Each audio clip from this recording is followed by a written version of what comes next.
Católicos reais são meus irmãos. O evangélico mediano não aceita esse fato. A gente está pedindo respeito. O evangélico não respeita o católico. Tu sabia que nós, protestantes, somos um cômodo à parte da verdadeira igreja histórica? Eu agradeço profundamente seu respeito e postura com a Igreja Católica. Afinal de contas, são mais de 2000 anos de história, de tradição, de fidelidade a nosso Senhor Jesus Cristo. Desde a igreja primitiva, após a ressurreição de Jesus, os apóstolos começaram a anunciar o evangelho. Eles formaram comunidades em Jerusalém e mais tarde essas comunidades se espalharam aí pelo Império Romano. Mais tarde elas se espalharam em Antioquia e Alexandria, indo além fronteiras do judaísmo. Isso é bem importante. Com o discurso de Pedro Pentecostes, mais de 3.000 pessoas se converteram. Com Paulo, o evangelho saiu de Jerusalém, foi além fronteiras. Deste modo, a igreja ela começa a crescer rapidamente, mesmo enfrentando perseguições e martírio. Isso é muito importante de ter uma atenção. A igreja católica, fundada por Jesus Cristo, tendo Pedro como primeiro papa, recebendo ali a missão, morrendo como mártir, e logo depois dele, seu sucessor, o Papa Lino, que também enfrenta a grande perseguição no período de Nero, ali no Império Romano. E é importante ressaltar que a igreja, como instituição, ela é mais antiga que o Novo Testamento. E quando eu digo Novo Testamento, eu não falo do verbo, digo dos livros que foram escolhidos para compor o Antigo Testamento, a Bíblia, como nós conhecemos nos dias atuais. Nos primeiros séculos, os evangelhos e as cartas elas eram escritas e compartilhadas. Mas foi apenas no século IV que o cânon do Novo Testamento foi definido. Foram os concílios de Hipona,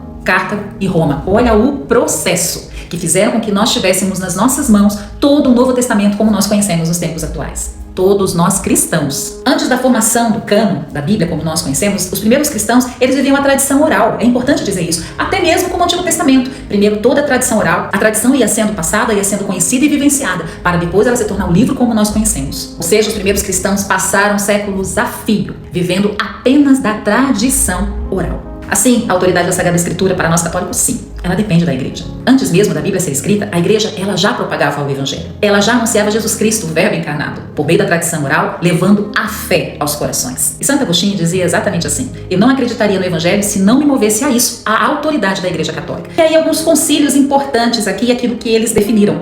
Concílio de Nicéia, Constantinopla, Éfeso, Calcedônia definiram doutrinas fundamentais da fé cristã. Trindade, a divindade de Cristo, a união hipostática, Cristo é Deus e homem, a virgindade perpétua de Maria.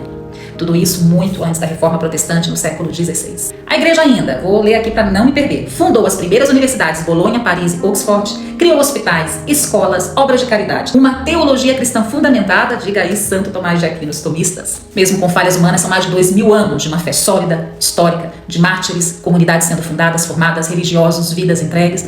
Tem mesmo gente que respeitar. É uma história que também tiveram seus erros, suas falhas, seus fracassos, mas uma correção. A igreja ela se reforma por dentro. A igreja sempre teve um olhar atento para a sua história e para a sua realidade. Um olhar verdadeiro e real, olhando para a realidade atual na qual nós vivemos. Uma igreja com mais de 1.300.000.000 de fiéis pelo mundo, que continua a anunciar o reino, a evangelizar, a propagar a boa nova, que continua sendo martirizada, uma igreja fiel. Então, que esse respeito que nós ouvimos aí com tanto carinho, ficamos tão felizes, inspire também outros irmãos a saírem do julgamento superficial e tenham um conhecimento mais profundo da história da igreja. Para você aqui do meu Instagram, eu vou deixar nos meus stories o link aí da minha Biblioteca Católica, que tem ali um texto maravilhoso contando ali de modo resumido, mais profundo, com dados interessantes, a história da Igreja Católica.